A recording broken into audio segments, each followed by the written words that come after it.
kongeye kubaramutsa mugira amahoro y'Imana. Uyu munsi ni umunsi udasanzwe kandi ni umunsi wadutunguye, ariko mu yandi magambo nk'abanyarwanda ntabwo wadutunguye. Ibi bigaragaza ko tugomba guhora twiteguye kuko tutazi umunsi n'igihe. Ni umunsi rero udutunguye ariko nanone utadutunguye. Umuryango rero inshuti mwihangane mukomere, kandi umwami wacu niwe ugira uruhare runini mu guhamagara umuntu yaremye mu ishusho yayo. Rero mukomere kandi mugire ibyiringiro by'uko uwo twabuze tuzongera kumubona. Kugira ngo dusome ijambo ry'Imana mu gitabo cy'Itangiriro, turasoma igice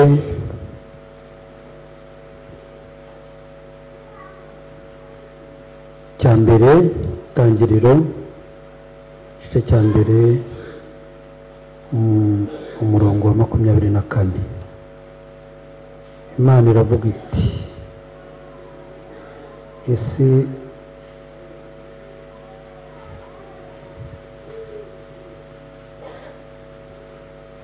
dusoma 24.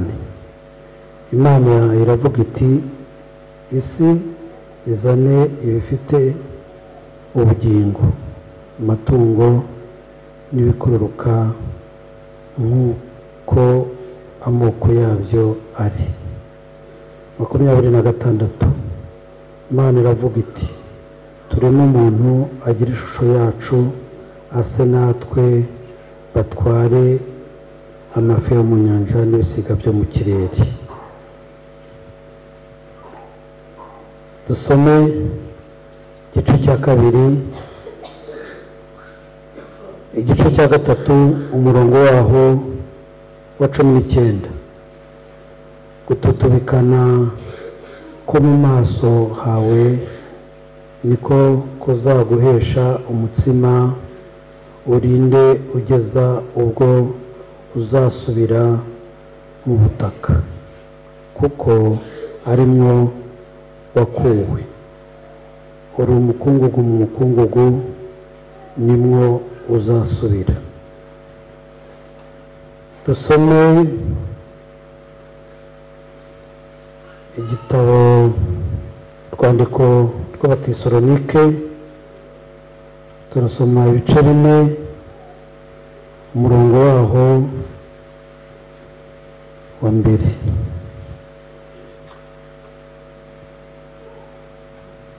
Abatesalonike ba mbere ibice 4, turasoma umurongo wa 16. Kuko umwami ubwe azaza amanutse ava mu ijuru, arangurure ijwi rirenga n'ijwi ry'impanda n'iry'amarayika ukomeye n'impanda y'Imana, nuko abapfiriye muri Kristo nibo bazabanza kuzuka. Natwe abazaba bakiriho basigaye duhere ko tujyananwe nabo tuzamuwe mu bicu gusanganira umwami wacu mu kirere. Nuko rero tuzabana n'umwami iteka ryose. Nuko mumaranishe imibabaro kubwirana ayo magambo, mwakira ijambo ry'Imana. Ayo magambo dusomye ni amagambo agera ku mirongo myinshi, ariko turashaka kwihutisha kuko hari byinshi biruvugirwa aha. Ariko mbere na mbere ijambo, aya magambo dusomye arimo amagambo menshi harimo amagambo y'ibyiringiro ku mukristo wese. Ndahamya neza ntashidikanya ko twese turi aha turi abakristo kandi bizera Imana, bakizera ijambo ryayo, bakemera ijambo ryayo. Ariko Pawulo yandikira itorero ry'i Tesalonike yari afite ibyiringiro bizima, ashaka gukomeza bagenzi be, arababwira ngo umwami ubwe azaza amanutse ava mu ijuru, ngo nagera mu kirere yarangurira ijwi rirenga hamwe n'ijwi ry'amarayika ukomeye n'iry'impanda, ngo barangurure abari mu isi babyumve, ngo nuko abapfiriye muri we bahere ko bakangurwe.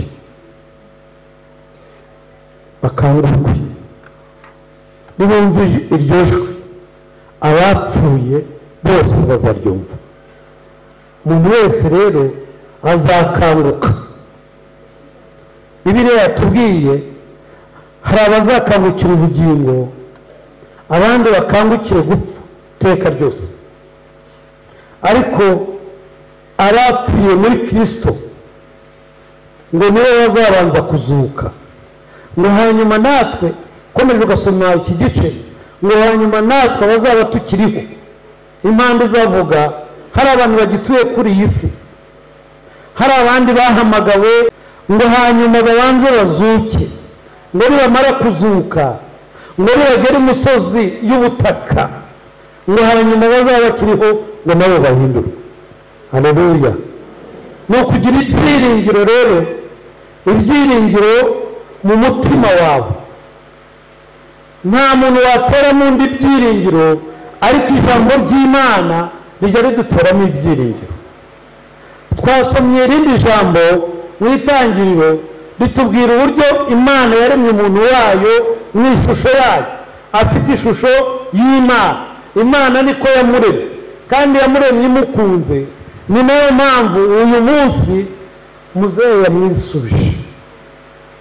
Twari tukimukunze, twari tukimushaka, yari akidufasha.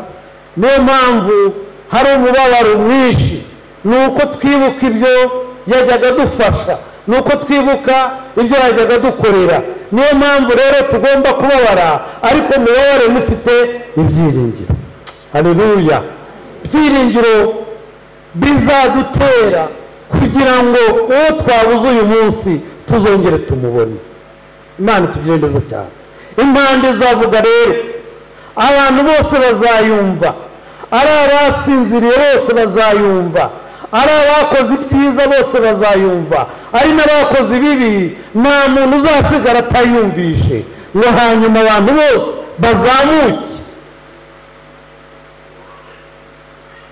nibamara kugera hejuru y'ubutaka. Twasomye ngo umuntu waremwe mu mukungugu kandi nimwo azasubizwa. Ubundi uyu munsi ntabwo tuba tugipfa, ntabwo tuba dupfa, ahubwo dupfa kubera ko Adamu yanze kumvira Imana. Umukurambere watubanjirije iyo ataza kumvira umwanzi, uyu munsi nta rupfu ruba ruriho. Ariko nasomye ijambo, hari ijambo rimwe navuze nsoma, uru rupfu rutumira, uru rupfu rutujyana, uru rupfu ruduhitana, ngo ariko umunsi umwe Imana izarumira. Haleluya! Ngo izarumira iteka. Ayo magambo nayasomye mu gitabo cy'umuhanuzi Yesaya, igice cya 26 umurongo wa 19.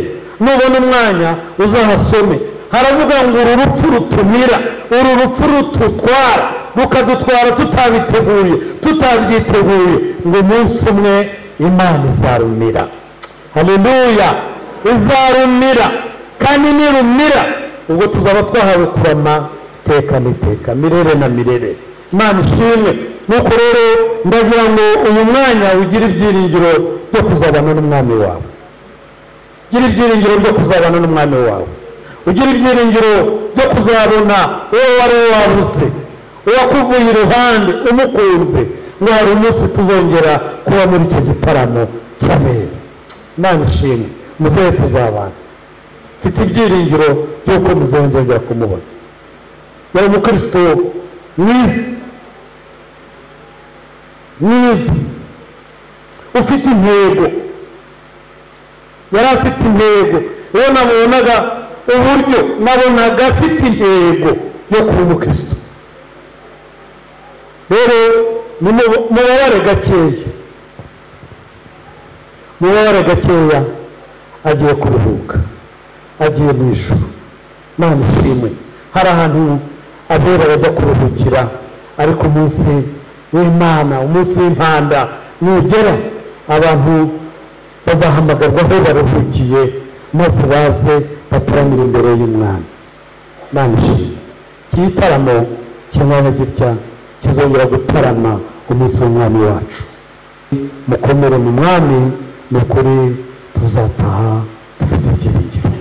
Imana tugire neza, kandi Imana ishobora kuduha umugisha.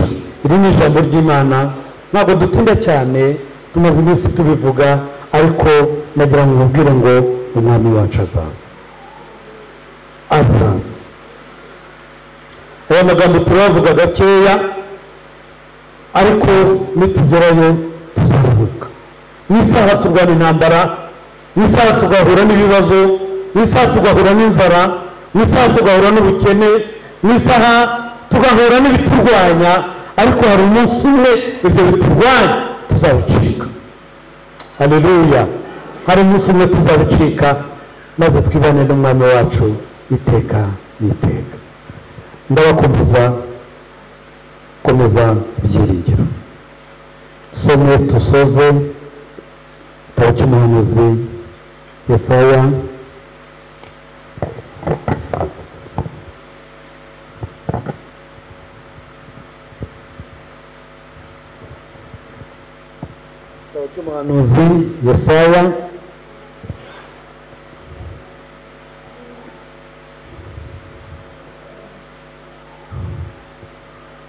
turasoma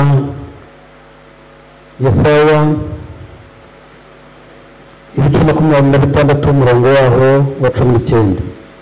Abawe bapfuye bazaba bazima, intumbi z'abantu bajyanywe zizazuka, abababaye baruhuke, kuko ikime cyawe kimeze. Imana yacu itugirira neza cyane. Abawe bapfuye bazazuka. Iryo ni ryo jambo numva nkwifurije, nuko ugira ibyiringiro, kuko abawe, uwawe wapfuye, uwawe wahamagawe azazuka, wongere umubone. Ku munsi w'Umwami wacu naza azakangura. Ibyo byiringiro tubikura umunsi umwe Lazaro yarahamagawe, ava muri uyu mubiri, amaze kugera mu gituro. Nuko ngo bashiki ba Lazaro ngo babwira Umwami Yesu, ngo baramubwira ngo iyo hari musaza wacu ntabwo aba yapfuye, kuko twamukundaga cyane kandi ntabwo twashakaga ko aducika.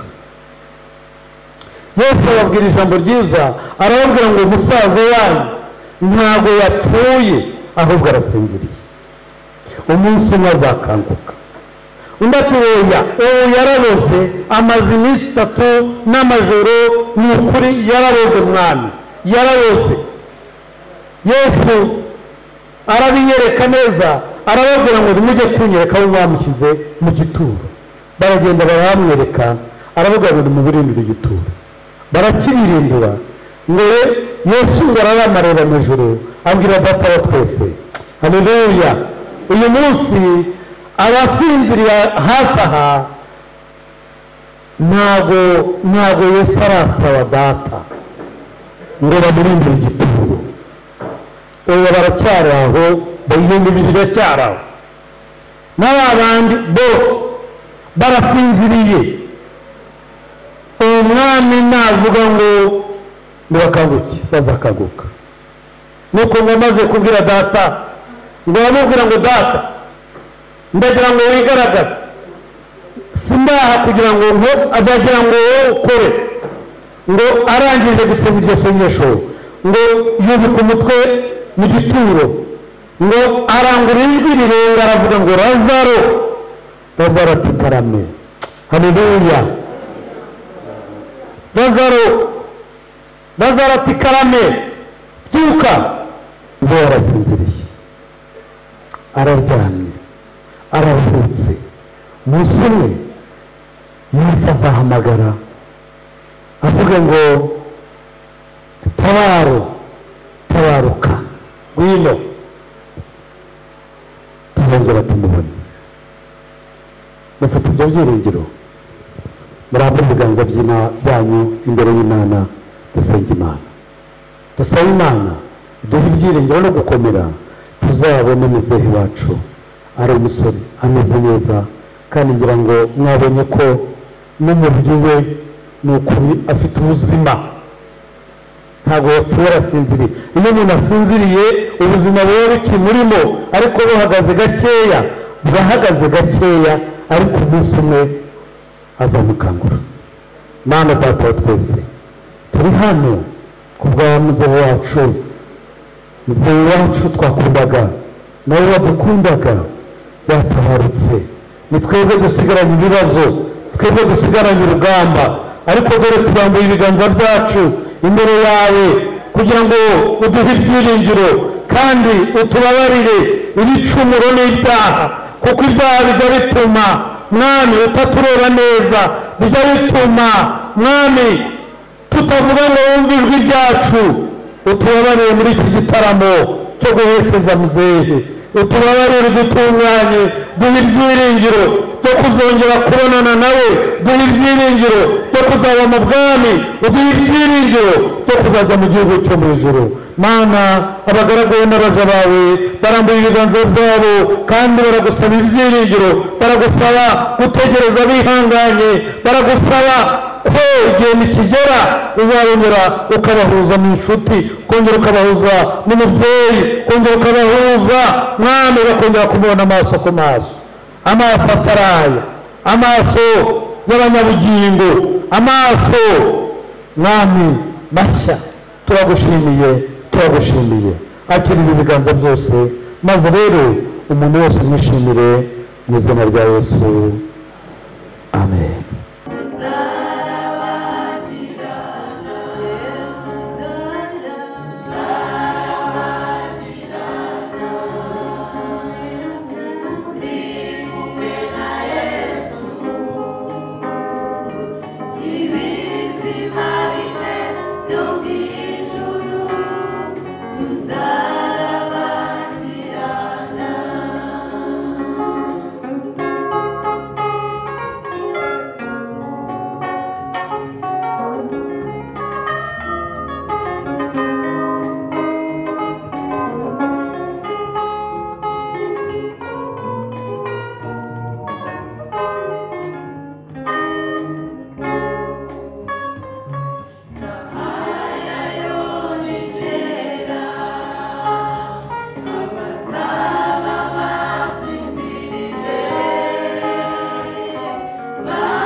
Zaburi ya mbere.